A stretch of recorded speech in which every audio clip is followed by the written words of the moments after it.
Welcome back to We Need to Talk with Dr. Darcy Sterling, where I give you the tools and skills you need to love better so you can live better. The early stage of a new relationship is so unique. It's exciting, it's full of discovery, the intense physical attraction, it can be all-consuming.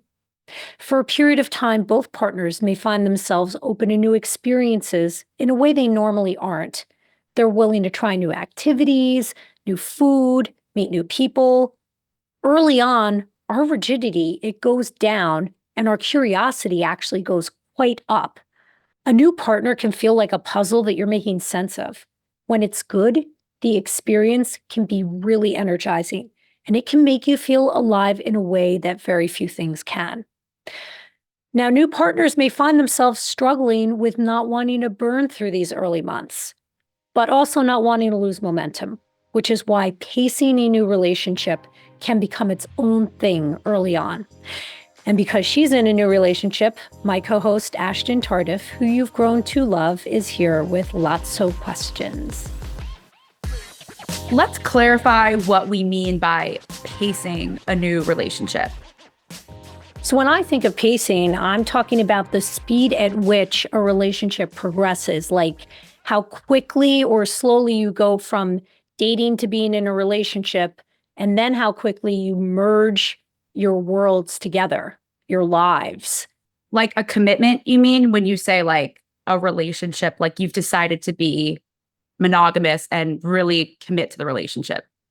Like how quickly you go from dating to being exclusive, and then how quickly you go from having two individual worlds and dating each other periodically to every time we do things together, or the extent to which you blend your worlds, the pacing of that and the extent to which that ever happens, you know? Mm-hmm.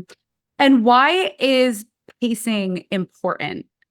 To make sure that you're both on the same page, first and foremost, so that nobody gets crushed or like terribly disappointed. You want to manage expectations so one partner doesn't get spooked, or if it's moving too slowly, so the other partner doesn't mistakenly think that the person they're dating isn't really into them. You know what I mean? If people feel undervalued or like they're not a priority, which can happen if you're just really, really slowing down the pacing of a relationship. Your partner could mistakenly understand that. They could misinterpret that as you not being into them. So you want to get it right. You don't want to lose momentum, and you also don't want to spook the partner. There's always one that wants to move a little slower. It's very rare that two people are like totally symbiotic and they want the exact same thing at the exact same time. So you want to make sure that the person who's like a little hesitant or reticent, not hesitant, but slower, you don't want to spook that person by moving too fast. Okay, so then what are some of the challenges that people face when they're trying to pace the relationship? The biggest challenge I see is balancing the intense feelings that come from infatuation that can make it really hard to think clearly and rationally about how quickly to like lean into the relationship. You know, new relationships can be so intensely exciting, and you basically want to throw yourself into the other person. You become obsessed. Every second you're not with the person, you're thinking of them, maybe you're fantasizing about them. There can be a need to rush the experience of experiencing everything together, of wanting to do the firsts of everything with the other person, especially if you've been single for a while or if it's your first relationship at all. So, you know, lesbians are notorious for going hard and fast in relationships. Stereotypically, we burn through the beginning of a relationship so fast, and that's because you've got two women who are socialized to cherish, value, and pursue a long-term relationship, and you don't have a male in that relationship who, on the other end of the spectrum, is socialized to value independence, to, you know, postpone long-term relationships. A relationship is considered settling down, which is a stem of settling. And so what happens with two women is we go really hard and fast. And even we know we shouldn't do this. Like, we joke about this. So what you don't want in any sex orientation combination of a couple is to burn through all the great stuff in the beginning. And if you don't pace yourself, you risk doing that. And pacing the new relationship should be a two-partner vote, which means that now we're talking about communication skills with two people who don't have years of experience with the other person's communication style. They may not even have good communication skills themselves. And you only begin to realize the need for good communication skills as you're trying to adjust the speed of the relationship. So if you've got like an indirect communicator, that's a recipe for miscommunication by their partner. You don't want your partner playing fill in the blank because you can't bring yourself to express your needs. That's going to result in all kinds of misinterpretations and assumptions. And that's exactly what happens when you're dating an indirect communicator. The person who's dating that person winds up making assumptions and filling in the blank. Now, if you've got a direct communicator and your partner's not used to that, the direct communicator can actually come across as presumptuous. If, for example, using an extreme scenario, they see a holiday coming up and they say something like, "Hey, I know we have Thanksgiving around the corner. How do you feel about us spending the holiday with our own families since we just became exclusive?"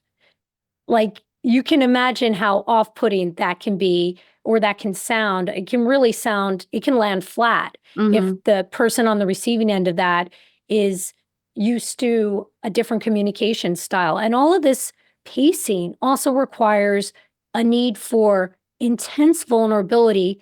And then you're weighing that against the innate desire to protect yourself because it's brand new. Yeah. You know, you don't want to lay it all out there, but you also want to be vulnerable. And that's a very difficult thing to balance, to toggle between. And you're still getting to know each other on a level as well in an early relationship. You're still like learning things. You haven't gone through a lot of things yet.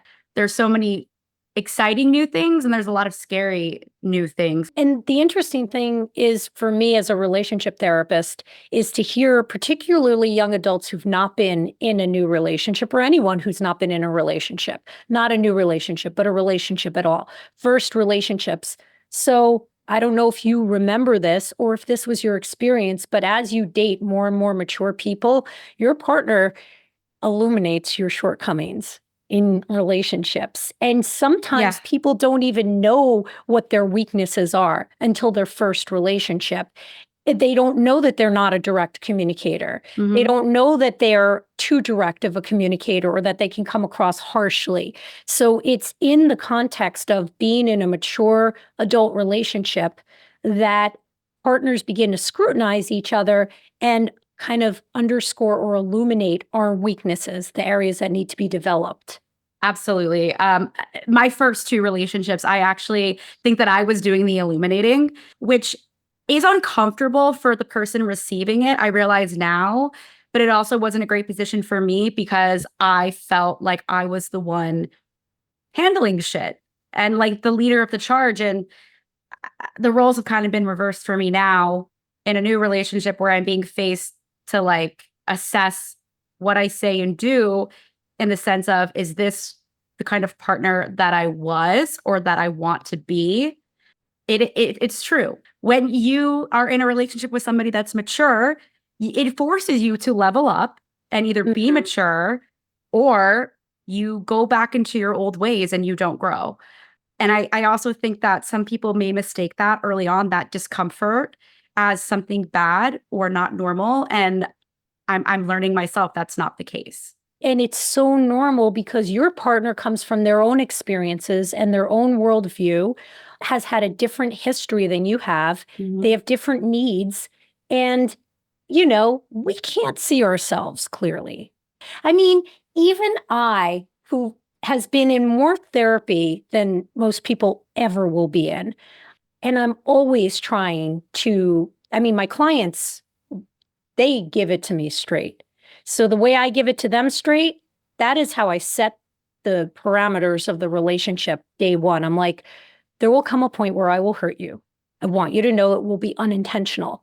I need you to tell me when I hurt you so that I can repair it and fix it so that you don't become resentful, so that walls don't get thrown up between two people who care about each other, so that we can continue to work, but most importantly, so I can model for you what a proper repair looks like, so I can fix it, so I can stitch us back up together again.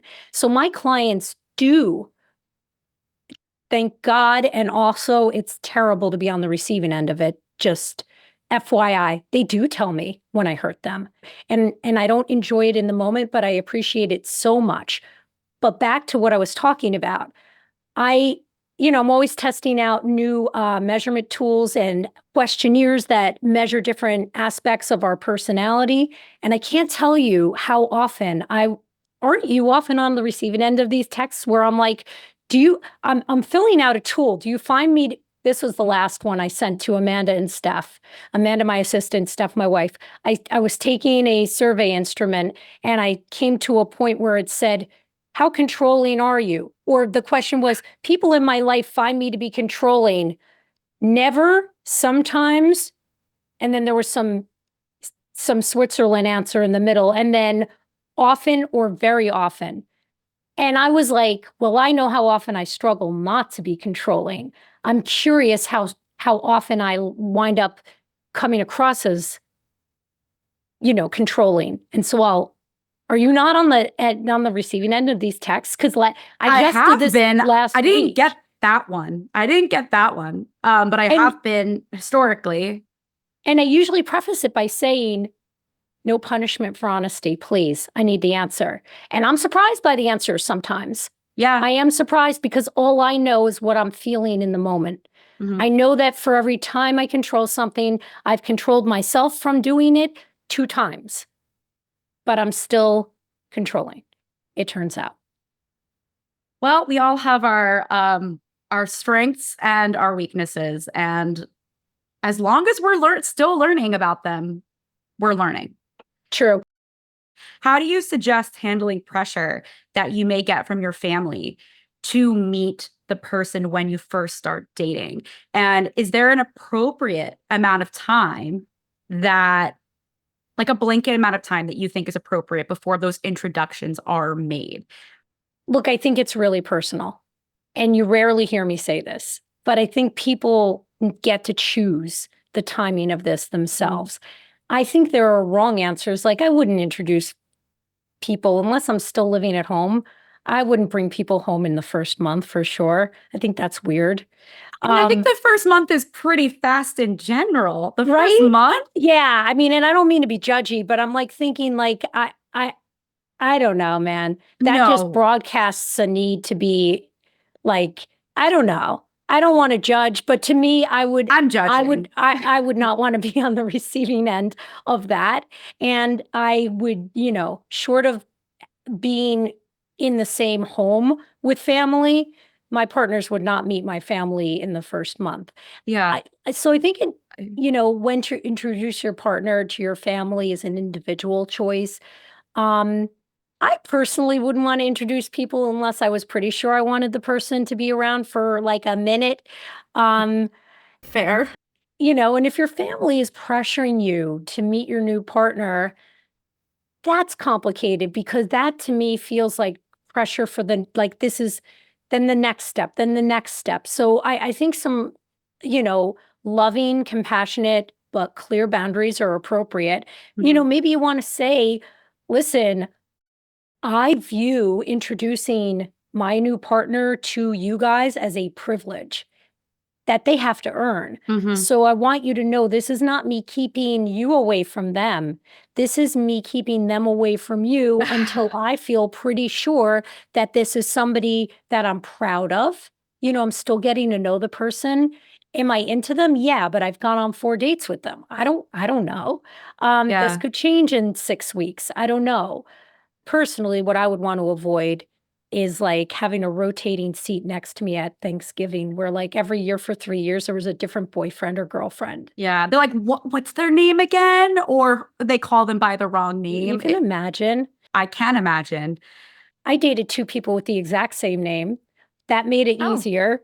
But I also think that the pressure from your family, at least I feel like from mine at least, comes from the fact that I have not dated a lot of people. So when I do decide to commit and make, that choice, of course people are interested. They want to know who I'm spending my time with. And it is a privilege to me. I mean, I remember when you told me not too long ago, you were like, I'll meet him when you're official. And that was so valid to me because I was like, you know what, you're right. Because to be a part of my family, even temporarily, or who knows, is a privilege, especially, you and Steph. I mean, I know my exes still miss you. I think they were still upset. I think they're still upset about losing you than they might have been about losing me. Oh, that makes me sad. Though it makes me sad for them. Yeah. But yeah, it is super personal. And remember my And first boyfriend where I didn't meet his mother for I never met his mother. that's right. And that I was part of the forgot reason about why we that. broke up. And it reached a point where like you and my mom were like, all right, Ashtyn, this is getting a bit strange. But so while it is personal, I do think that after a certain duration of time, if your partner is still like planning on committing to you, you should be like, hey, this is kind of important. So I'm Kind of important. curious, are you feeling pressure from us? Not at Any of all. us? In fact, if anything, I feel excited at the idea. I know when I feel excited versus nervous to introduce somebody to anyone in my family that it's a good sign and not having to worry about it. I mean, there's always a little bit of anxiety because you're just like, oh my God, these people love me more than anyone on the planet. And they're going to see this person through a lens that perhaps I don't yet see them or won't see them. But no, I don't feel pressure, but definitely curiosity. And it's not from you. Yeah. And also in defense of people wanting to meet, like I can only speak for our family. And I don't know that I can speak for the whole family, but I think I speak for me and your mom, and Steph. Like we'd rather give you feedback sooner than later. After the last relationship, That's listen, what it is about. It is literally in response to the last relationship. absolutely. It's protective. And you guys are great. I don't think any of my partners has ever felt uncomfortable with anyone that they've met in my family because they're all wonderful and they're welcoming and they're warm. Even though they are fiercely protective, it's not something that you're going to feel upon meeting them. They'll put a drink right in your hand. God bless them. And hurt my niece. And so you'll see the claws. You'll come be out. on the next podcast episode. You shall. Um, so speaking of pressure, what are your thoughts on making things official on social media and how important do you think that is? And I don't know if you know this term, but I just want to share it with you because I know some of our listeners will. There's this like kind of joke when someone hard launches or soft launches a relationship. Okay. 100%. I mean, it just makes intuitive sense, but let's Okay. describe what it means. All right. So for those who may not know, a soft launch is when someone has all of a sudden starts posting maybe them going on dates with just like a male's hand, or they're doing things that seem like romantic, or there's someone funny. there and you're like, are they dating someone? Or there's like a figure in the back that's you just start to pick up on it. A hard launch would be like posting an Instagram story and like tagging the significant other with like some romantic or affectionate either emoji or caption or whatever it may be. that would be a hard launch. But I feel like this is very hotly debated still. You know, it's so interesting because that you would go through the same thing. Like the soft launch is how you sell things.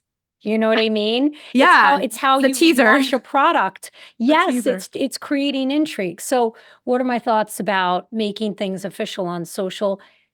I think it becomes more of a problem when one partner resists posting things on social as time advances, especially because it can make their partner feel like a secret or like they're not proud to be partnered with them.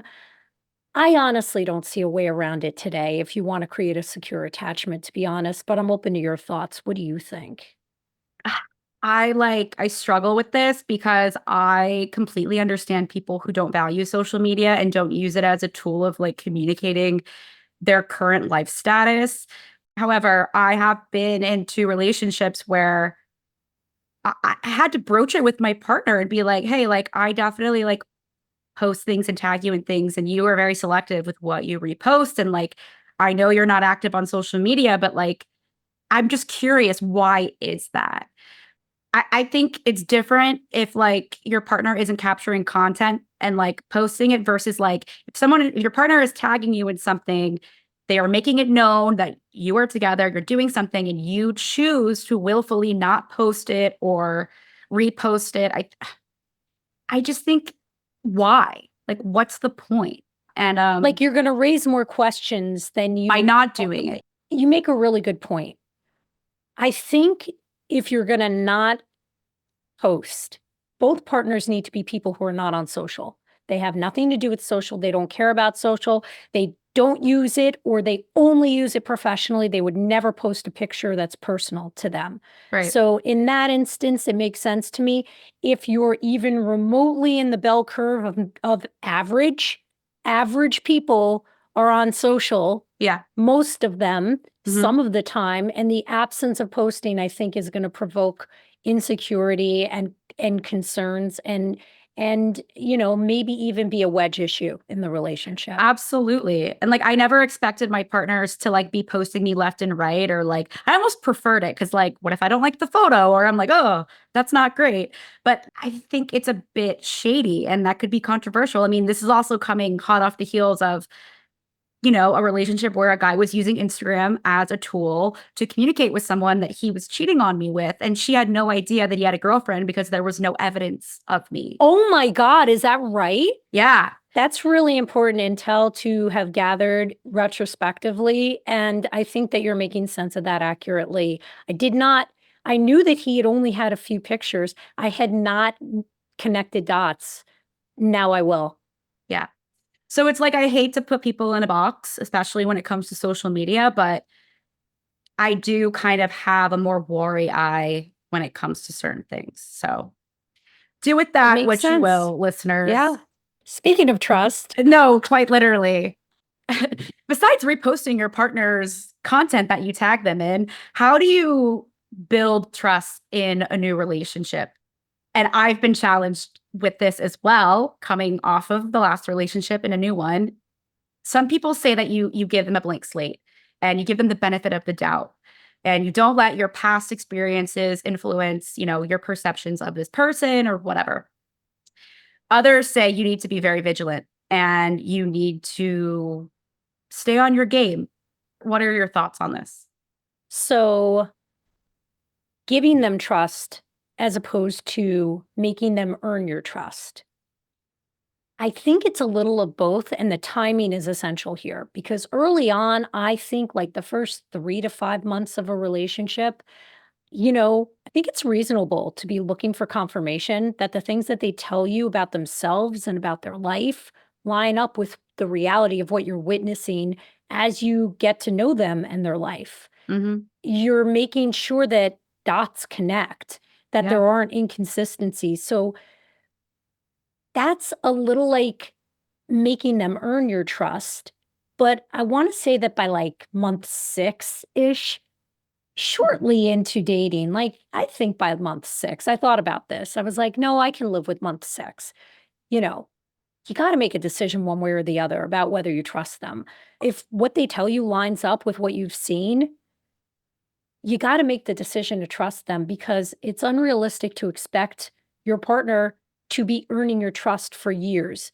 Mm-hmm. It's not fair for your current boyfriend or the next boyfriend, current partner, or the next partners, if I'm not talking directly to you, Ashtyn, to pay the bill of the wounds the last person left on you. Yeah. That's your responsibility to heal, Mm-hmm. and that's not their responsibility. Now, to the extent that it woke you up a little bit and you're like, oh, I should have realized since he never posted a picture permanently of me, that's a different story. That's not punishing your Mm-hmm. next partner or your current partner for what he did to you. That's a Right. different thing. That's just learning from life experience and applying it to the next situation. That's what human beings, that's what we do. And that's what I want you to do. But what you don't want is to set up a dynamic where your partner feels like they're permanently on probation. Because the only person who's ever going to know when they've earned your trust is you.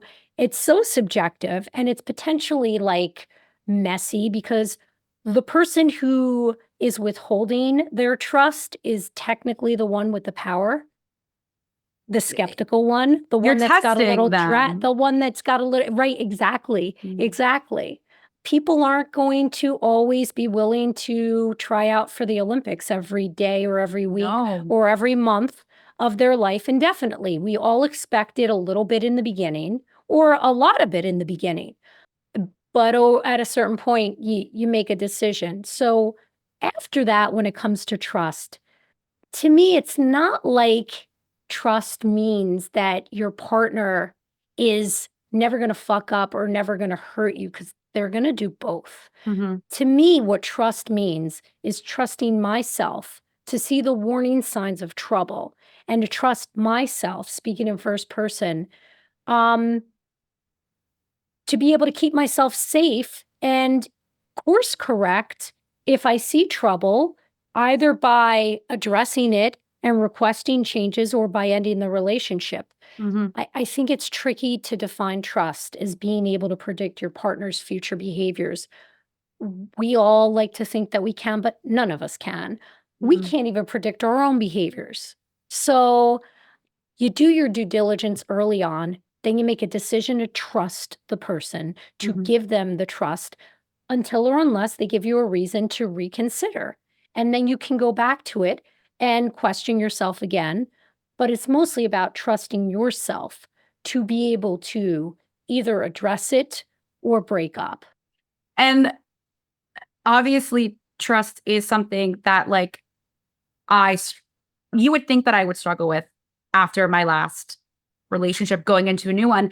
And for, I would say, like, one of the first times in my life with a partner, trust is something that I felt versus having to convince myself of. Like, I would look at my last partner and be like, "Okay, I trust you." Partner before that, "I trust you." And now there is a level of innate understanding and trust, but that's been built through him and through me choosing to believe it because it felt right, and I checked off my boxes. So I think it's kind of like maybe other feelings when you feel it in your body, it might be real.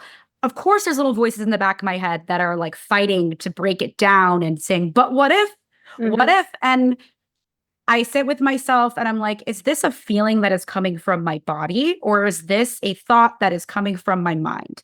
And I viscerally remember feeling distrust in my whole body in my last relationship and wanting to believe it in my mind. And we all know how that worked out. And it's so interesting to have that script kind of flipped for me because now I have a better understanding of authenticity.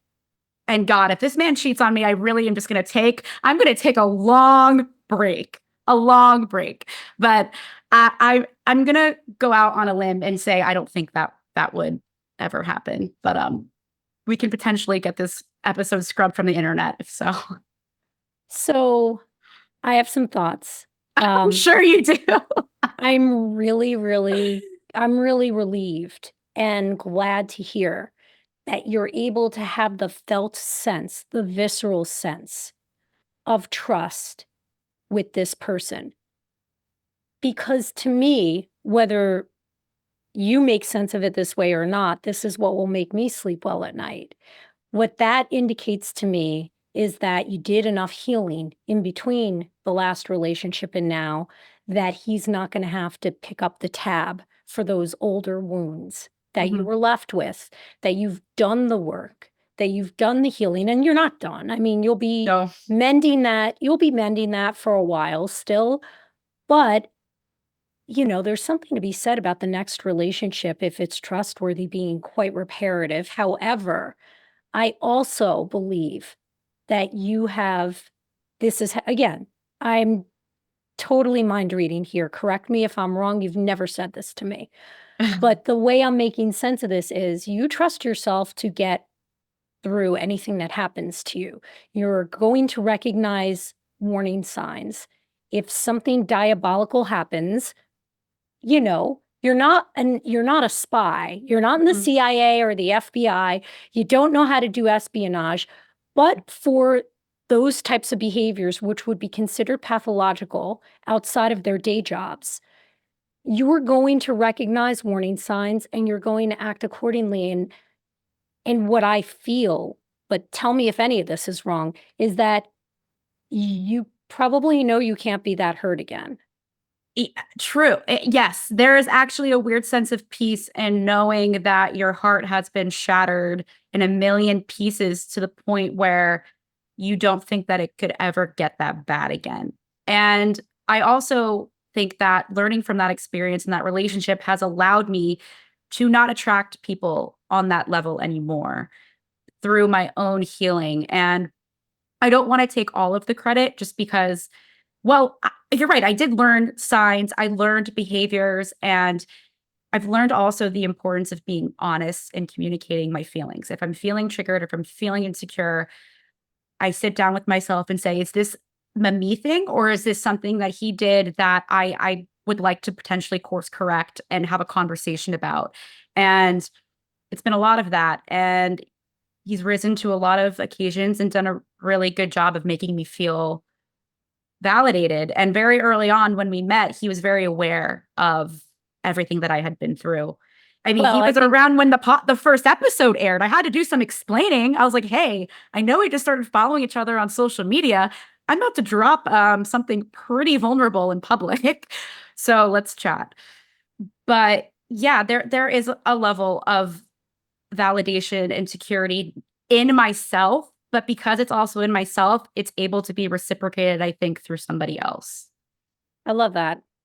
Speaking of ourselves and validating ourselves and balancing, how do we balance ourselves, our personal life, and our own independence with merging into a couple?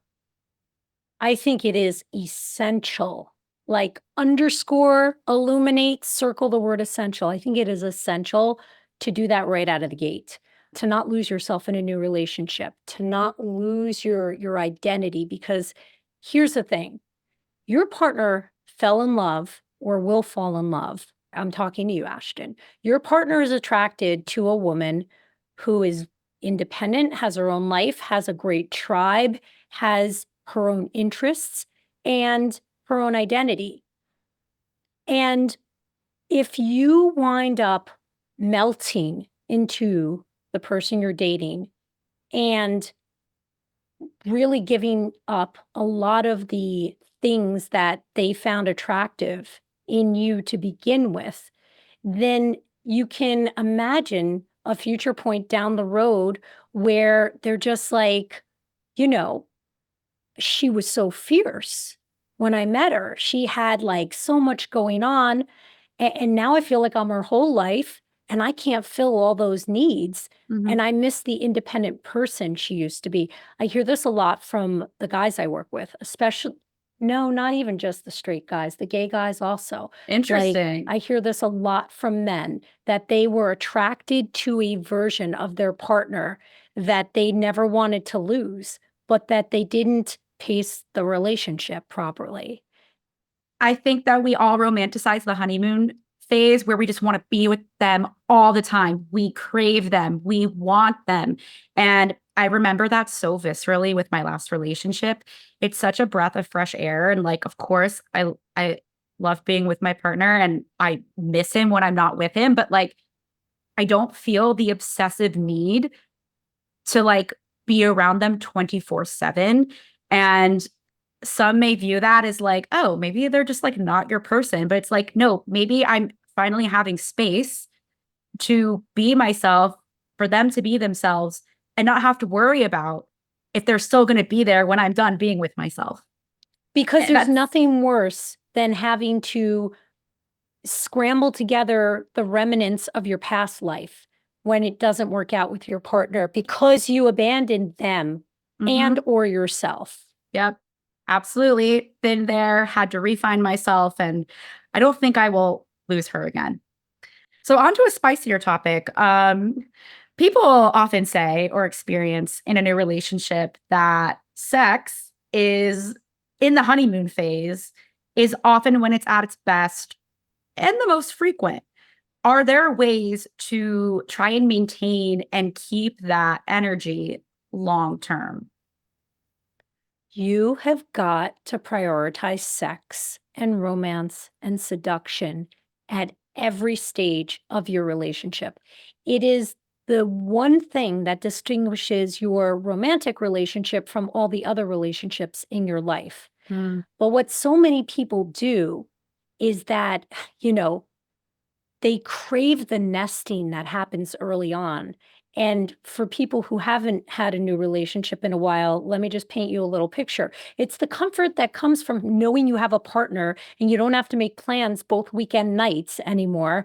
And that your partner is happy to order in and watch Netflix and snuggle on the couch or hang with family.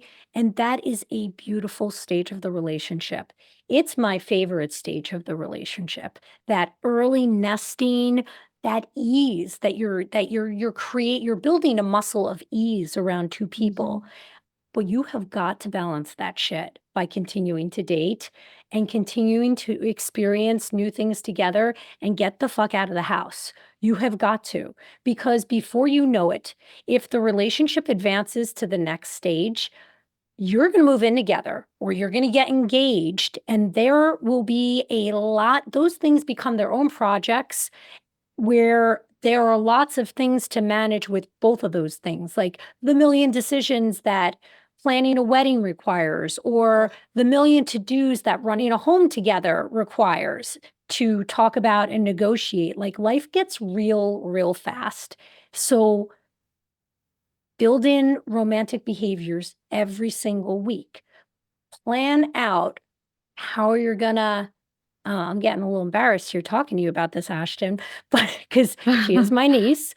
But build in plans for seducing your partner every week, not once a month, every Oh, week. No, I'm saying like you will be having lots of sex, but also plan seductive things, like get curious about each other's fantasies, create the safety so you can be honest about them, and be willing to hold space for a partner whose fantasies will be different from yours. You know, if you're straight and you're a woman, there's a really good chance present. your partner's fantasy involves a third person or more, Mm. and probably of your same sex, not his. So you have to be able to, hold space for that. Fantasies don't mean just because we share each other's, we just because we learn about each other's fantasies doesn't mean we are then obligated to fulfill them, because the reality of fulfilling those fantasies are rarely as good as the fantasies themselves. Mhm. So it's so important to build in the habit of dating and folding in excitement very early on. You want to keep things exciting and spicy, Yeah. no matter how much you enjoy the predictability that comes from having someone to hang out with and cuddle after work. You have to do it, because if you don't build that habit early on, it becomes very awkward when you both start feeling an absence of it. Then it Mhm. starts feeling artificial and there's a different hurdle to overcome. Early on, you're not branded. You're a blank slate to your partner. Let them think that this is who you are. I also will, like, me personally, like, there is a sense of intimacy. Like you said, like, this is something that you are sharing with this one person. I mean, unless you're in an open relationship, but like you guys have agreed to only share these parts of yourselves with each other. And if that stops happening, I mean, I always feel closer to my partner after sex. Like I'm like, wow, that was nice. Like they still like me. You're you're killing me. I'm just kidding. I'm kidding. No, but I mean, like, I think it is an important level of intimacy for maybe some more than others, but the absence of it is something that would make me question, like, the closeness. It's also the one activity I feel like you can do where you are solely focused on each other, ideally. Mhm. Ideally. Yes, it's everything. It is so important. And the people who wind up in long-term relationships that turn out to be sexless will often harken back. Listen, they're very common. Oh, I don't I know remember you've this. said I this, don't and it's remember the stat off my head, and I'm not going to give a wrong stat. So you can just go horrific. back in the show notes of previous episodes if you really want to figure that out. But there's a good portion of long-term relationships that wind up sexless, and most have pockets of sexlessness in them for periods of time. And, but when you speak to people who've had long-term relationships that have turned sexless, what they'll say is like, it just got awkward. Like we both want sex, Mm. and then neither of us knows how to initiate it. It feels artificial, it feels forced. And Wow. part of that is because they didn't build in the habit of seducing each other from the very beginning. Navigating the L word. And this is also a topic that I struggled with historically in relationships is when to say I love you or when the expectation of is to say I love you. And before you go into your answer, anecdotally, I just want to say in my very first relationship after a year and a half dating, I was so conflicted about if I loved this person that I was actually crowdsourcing people and saying, hey, do you know when you're in love? What were your feelings? How did you know? When did you say it? What was the timeline? I was so conflicted because Huh. I didn't feel like I could say it, but I was curious and my partner hadn't said it. So it was so strange. And then in the next A year and relationship, a half in? yeah, that's essentially also why we broke up that Yeah, relationship. I was makes like, sense. haven't met your mother, not sure if you love me. This is weird. Um, but in the second relationship, did not have a single doubt. I liked him a lot. He was great. And yeah, he was. We just weren't compatible long term. Anyways, the L word and when to say I love you. Is there a timeline or kind of a quote unquote guidebook for when this is appropriate? Well, I don't suggest you say it before you feel it, whether that's in love, which Hello. is Yeah. more that's a super ephemeral like concept. It's an abstract concept for people who've not felt in love, but you kind of know when you love someone, when you're like their ride or die and you really have their back and you Mhm. really like your feelings are just stronger than You they would be care. for an acquaintance or Yeah. or a casual friend. But if your partner beats you to the punch, which happens, I like to say that it's okay by responding to say thank you and Oh, hug the partner. I mean, what are you going to do? I know it's awkward, but like no. it happens. It You can happens. you can say thank you, I think, and be like, I appreciate you saying that. I am not quite there yet, but I'm on the way. Or, Totally. Yeah, I mean, that's where I was headed with the answer. okay, So because I was yeah, like, no, I'm just saying that like a lot of people really feel compelled to say it just like in reaction to it, whether they feel it or not, because they mhm, want to bypass the awkwardness. yeah, Most people who have regrets around the L word, it's about saying it before they really meant it because interesting. they feel like they sold themselves short. And if you can say what Ashtyn said, what you just said about, you hug the person, you tell them thank you, and you say, I want you to know how much this means to me. My feelings for you are very intense and they grow. They've continued to grow. I'm not there yet, but I'm getting there. I, Mhm. I think that your partner has to really appreciate your integrity as a person. And then when you do say it, it's going to be so meaningful to them. I mean, I think trying to synchronize falling in love is a little like hoping to synchronize orgasms. That's a nice to have. And if you get When it, it happens, you're it's you're great. just really lucky. I would not be requiring that, I wouldn't be requiring that. And I don't think it's a deal breaker if one person falls in love before the other. It's Yeah, not that's something that we can fair. control. It's been very romanticized and I think played out in like movies, TV shows, books, like the horror of someone saying I love you and them saying, "Oh, cool." But you're right. It's not like a unilateral experience. You're two different people having two different experiences but together. That's exactly Um right. That is exactly right. Yeah. And like for anyone out there who is confused if they love someone, now that I understand it a bit more, because I was really like Googling, I was in the depths of Reddit trying to figure out if I was in love with somebody. When they Don't ask say, the aunt who's the relationship therapist. Go on Reddit. I think I might have asked. I don't know. I also think I was a bit embarrassed. I think I felt embarrassed because That makes what was I sense. doing in a year and a half long my first relationship? What was I doing if I didn't love this person and if I couldn't understand what love was? Like it was a big period full of question marks, not only just about him, but about myself. I was wondering if it was my capacity to love. It was so many things. And you can correct me from a clinical standpoint or a professional standpoint, but I personally feel like when you love somebody, it is something that you feel intrinsically and you don't question it. And there also is a difference between being in love with somebody and having like love for them. And ideally, both of those things merge. And now that I understand that, I will know what it looks and feels like in a healthy way.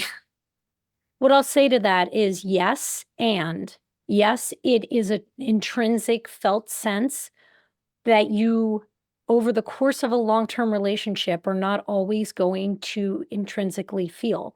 There will be moments that you question, and Mhm. that's okay. There will be moments where the love you feel for the partner is complicated by annoyance for the partner, and that's okay. Love at different stages of relationships is more of a verb, and it Right. becomes my partner engages in loving behaviors and it makes me stay in love with her. Because love is a That is, choice at some points. You have to start choosing it well, when you're no, not feeling it, right? but no, well, yeah, I mean, for me, I'm in a committed marriage and I'm in this, and this is a one-way road for me. I'm not derailing. Um, but what I was going to say is when you are dating each other, when you are mindfully in a committed relationship, both partners are doing loving things for the other that keep the love alive. Mhm. You would never fall in love with the version of your partner that you may be falling in love with now if they acted the way most people in long-term relationships act 10 years in. You would never fall in love because most people are lazy. They're not using their relationship skills. They don't date. They don't seduce. They don't try to speak each other's love language. But when partners do that, it naturally and organically results in, I mean, yes, I choose to love Steph, but also she makes me be in love with her by all the kind, loving ways she treats me. Mhm. She is loving, and because of that, I stay in love. And with that, read us out. Now I'm so embarrassed. The sex, there was intimacy, there's a Oh, lot of people are gonna disclosure. love it. We Need to Talk with Dr. Darcy Sterling is a Sterling Standard production. Editing and sound engineering by Bart McGowl. Our theme music is by Trending Music. Special thanks to Amanda Christiani, Preston Smith, and Stephanie Sterling. If you know someone who's in a new relationship, or you just want an excuse to talk about your new relationship, please share this episode with them. We'll be back on Tuesday with another episode packed with the relationship, dating, and mental health hacks you've come to expect. Thank you, Ashtyn. Thank you.